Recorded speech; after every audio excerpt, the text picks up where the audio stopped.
ही IPO का announcement हुआ उससे ही जीएमपी इसकी लगातार देखिए बढ़ती जा रही है। 109.89% का यहाँ पे जीएमपी आप देखो, यहाँ पे बिल्कुल कांस्टेंट चल रही है, कोई उतार चढ़ाव नहीं ना, है ना। ये बात आपको समझ में आएगी। 182 रुपये का इश्यू प्राइस है और कहा जा रहा है कि इसके 200 रुपये का लिस्टिंग गेन मिल सकता है। एक बात अपने दिमाग में अच्छे से बिठा लेना, ये सिर्फ एक अनुमान होता है। कई बार इसके आजू बाजू लिस्टिंग दिखाई देती है, कई बार बिल्कुल फ्लेट लिस्टिंग भी दिखाई देती है और कई बार डिस्काउंट में भी लिस्टिंग दिखाई देती है। तो ये बात आपको क्लियर होनी चाहिए। एग्जाम्पल के लिए, जैसे अगर राजेश पावर का देखें तो 46% के करीब जीएमपी चल रहा था, लेकिन 90% के ऊपर लिस्ट हुआ।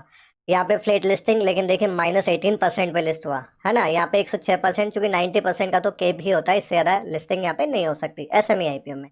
क्लियर बात यहाँ पे। अब जो सिर्फ जीएमपी देख के इन्वेस्टमेंट करते हैं ना, उन्हें आगे बहुत कुछ जानने के लिए मिलेगा और एक अच्छा खासा झटका भी लगने वाला है।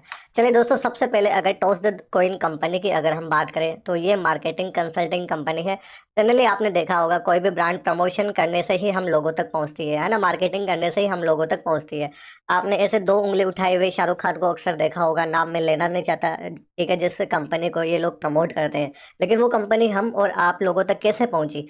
सिर्फ एक एक फेस की वजह से ना, मार्केटिंग वजह से, है ना। मार्केटिंग की ना, बस वही काम ये लोग करते हैं, कंसल्टिंग करते हैं। उसमें क्रिएटिविटी दिखाते हैं, आपको बताते हैं कि किस तरीके से आप अपने प्रोडक्ट की मार्केटिंग कर सकते हो अच्छी ग्रोथ के लिए। मतलब वो आपको बढ़िया से सजेस्ट करते हैं। तो मतलब मार्केटिंग से रिलेटेड ये सारी चीज़ें, चाहे वो क्रिएटिव हो, चाहे आपको सिर्फ कंसल्ट करना हो, सारी चीज़ें ये मतलब प्रोवाइड करते हैं। तो सिंपल सा बेसिक फंडा तो आपको यहाँ पे पता चल गया होगा कंपनी के बारे में। अब जानते हैं आईपीओ डिटेल के बारे में। जो आज है 10 दिसंबर, आज से ही जो आईपीओ है अप्लाई करने के लिए चालू है, लास्ट है 12 तारीख। इशू प्राइस 172 रुपये से 182 रुपये, ठीक है। यहाँ पे जो रिटेल कोटा है ना, वो आपको 35% के करीब मिलेगा। अब साइज देखिए, यहाँ पे पूरा का पूरा फ्रेश इशू है 9.17 करोड़ का, है ना। लेकिन यहाँ पे अगर हम रिटेल कैटेगरी में जाए तो लगभग 3 करोड़ के करीब ही जो हमें मतलब यहाँ पे अप्लाई करने के लिए मिलेगा। इतना ही रिजर्वेशन है अपने पास में। और एक जो लॉट का साइज है ना, वो अपने पास में 600 शेयर है और उसका प्राइस रहेगा 1,09,200। तो करीब करीब मोटा मोटा अगर हम पकड़े यहाँ पे तो 300 लोग ही अपने पास में अप्लाई करने के लिए। यही रीजन है कि इसकी जो जीएमपी है ना, वो डिमांड एंड सप्लाई के ऊपर काम कर रही है सब। जब 300 लोग ही है अपने पास में, मतलब जिनको ये अलॉटमेंट होने वाला है करीब करीब, है ना। तो ऑब्वियस बात है यहाँ पे इस छोटे साइज की वजह से हमें यहाँ जीएमपी हाइक मतलब जनरल यहाँ पे देखने के लिए मिल रहा है। बाकी देखिए प्रमोटर होल्डिंग यहाँ पे 80% से 58% ही आ रही है, तो एक कंसर्निंग पॉइंट है। छोटे साइज का आईपीओ है, प्रोमोटर होल्डिंग कम हो रही है, दोनों नेगेटिव पॉइंट अपने पास में यहाँ पे है, ठीक है। अगर आप देखिए एसएमई आईपीओ है, अगर आप अप्लाई करते हो, अगर अलॉट होता है तो 600 शेयर आपको लोट में, मिनिमम एक लोट है, एक लोट अलॉट होगा 600 शेयर का, है ना। वो 1,09,200 का मिनिमम आप इन्वेस्टमेंट करके ले सकते हो। अलॉटमेंट आपको 13 को आ जाएगा, है ना। 12 लास्ट डेट है, अलॉटमेंट 13 को, रिफंड या 13 को आ जाएगा, अदरवाइज 16 से आपका स्टार्ट हो जाएगा, है ना। और लिस्टिंग जो है अपने पास में यहाँ पे 17 तारीख को होने वाली है। ये बेसिक बातें यहाँ पे क्लियर। अब बात आती है कंपनी के फाइनेंशियल की। यहाँ पे लाख में दे रखा है, तो लास्ट के 2 डिजिट हटा देना, करोड़ में बन जाएगा। असेट अपने पास में 22 से 23 फाइनेंशियल, 23 के बाद में 24, कितना 2 करोड़, 4 करोड़, 5 करोड़, ठीक है। और अभी भी 5 करोड़। रेवेन्यू की अगर बात करें तो रेवेन्यू है 2 करोड़, 4 करोड़ और 4 करोड़। क्योंकि छोटे साइज की कंपनी है, मार्केट कैप ही इसका कम है, फिर भी यहाँ पे हमें रेवेन्यू में कोई अच्छा खासा यहाँ पे उतार चढ़ाव नहीं देखने के लिए मिला, मतलब बढ़ ही नहीं रहा, ऑलमोस्ट कांस्टेंट ही बोलेंगे हम यहाँ पे। छोटी कंपनी के होने के बावजूद रेवेन्यू जब आपका जनरेट नहीं हो रहा, तो कहीं ना कहीं हमें नेगेटिव पॉइंट यहाँ पे नजर आता है। प्रॉफिट आफ्टर टैक्स, है ना, ऑलमोस्ट यहाँ पे देखिए रेवेन्यू बढ़ा है, लेकिन हमारे पास में प्रॉफिट तो यहाँ पे कम हुआ ना, बड़ा नेगेटिव पॉइंट है। क्योंकि फाइनेंशियल अगर देखें तो कहीं ना कहीं हमें बेहद यहाँ पे कमजोर नजर आ रहे हैं। क्यों? क्योंकि इशू साइज इसका छोटा है ना। मार्केट कैप भी अपने पास में इसका कम है।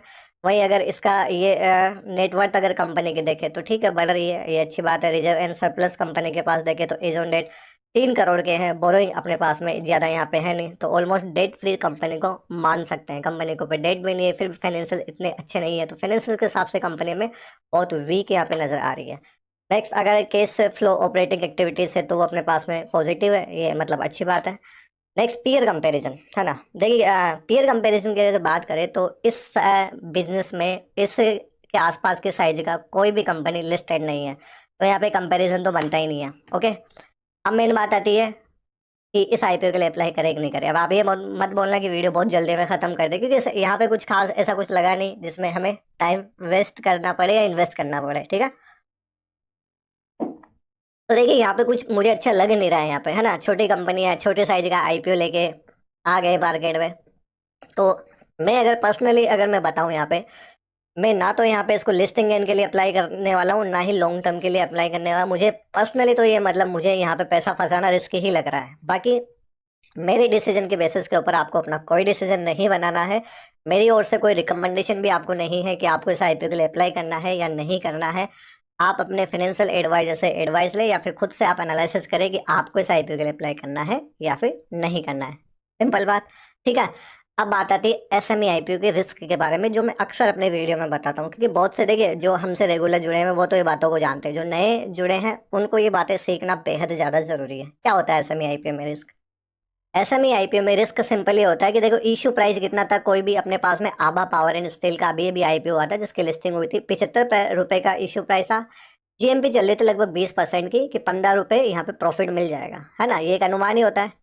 लेकिन यहाँ पे लिस्टिंग कितने पे? 9.20% पर, 20% की जगह इससे कम में हुई 9.20% पर, 75 रुपए का शेयर लिस्ट हुआ 81.90 रुपए के ऊपर। करंट में प्राइस क्या चल रहा है? 68 रुपए कल की डेट में, सॉरी 66 रुपए। तो मतलब क्या हुआ? डाउन, डाउन की ओर देखिए, डाउन लोअर सर्किट यहाँ पे लग जाता है अक्सर, क्योंकि लिक्विडिटी कम होती है। भले ही आपने मान के चलो कि ये वाला आईपीओ है ना, कौन सा वाला, टॉस द कॉइन, वो आपको अलॉट भी हो गया, मान के 300 जनों को करीब अलॉटमेंट होने वाला है इसको, है ना, प्रोबेबिलिटी भी बहुत कम है अलॉटमेंट की, ये मान के चलो अलॉट हो गया, लिस्टिंग में मान के चलो धुआंधार हो गई, 90% लग गया। लेकिन यहाँ पे लिक्विडिटी कम रहेगी, क्योंकि छोटा साइज है, लोग ही कम है। अगर आपको कोई बायर नहीं मिला सेल करने के लिए तो फिर गड़बड़ हो गई ना यहाँ पे, सिंपल बात है। अगर आपने लिस्टिंग के दिन बेच दिया तो बहुत अच्छी बात है, अगर नहीं बिका तो फिर लफड़ा होने वाला है ना। तो रिस्क फैक्टर यहाँ पे बहुत ज्यादा है ना, तो ये बात आपको समझनी चाहिए। अब यहाँ पे देखे, लोअर सर्किट खा रहा है, और है ना 75 से कितने पे आ गए? 66 पे। जिन्होंने बेच दिया अच्छी बात है, अब जिनका पैसा यहाँ पे फंस गया वो फंस गया। अब कब निकलेगा नहीं निकलेगा वो भगवान जाने, है ना। ठीक है। नेक्स्ट बात आती है अपेक्स इकोटेक, यहाँ पे भी कुछ इसी तरीके का हाल है। 73 रुपए का था, लिस्टिंग तो बढ़िया हो गई 138 के ऊपर, लेकिन उसके बाद में फिलहाल 124 चल रहा है, लेकिन लोअर सर्किट खाते ही जा रहा है। कब तक खाएगा कोई पता नहीं है। अब ऐसी बात नहीं, लोअर सर्किट ही खाते हैं, कंपनी अच्छी हो तो अपर सर्किट भी खाते हैं। राजेश पावर देखिए 335 रुपए का था, है ना, 666 के ऊपर लिस्टिंग हुआ, और उसके बाद भी अपर सर्किट खा रहा है। अपर सर्किट में आप सेल कर सकते हो, बाहर आपके पास में यहाँ पे अवेलेबल होते हैं, आप यहाँ पे इसको सेल कर सकते हो। ठीक है। क्लियर बात आई? बात समझ में? तो सोच समझ के जो है अपना आपको डिसीजन लेना है, क्योंकि आपका पैसा, आपका एनालिसिस और आपका ही रिस्क होना चाहिए। क्योंकि प्रॉफिट अगर होगा तो आपको होगा, लॉस अगर होगा तो आपको होगा। प्रॉफिट होगा तो आप किसी को देने नहीं जाओगे ना, लॉस अगर होगा तो मतलब सुनाने के लिए आपको बहुत मिल जाएगा, है ना। तो बहुत सोच समझ के अपना डिसीजन ले। आई होप आपको ये बातें सारी क्लियर हुई होगी। अगर वीडियो में दी गई इन्फॉर्मेशन आपको अच्छी लगी, आपके लिए यूजफुल है, तो प्लीज चैनल को सब्सक्राइब करें, प्यारा सा कमेंट जरूर करें, और बाकी आपके सजेशन का स्वागत है।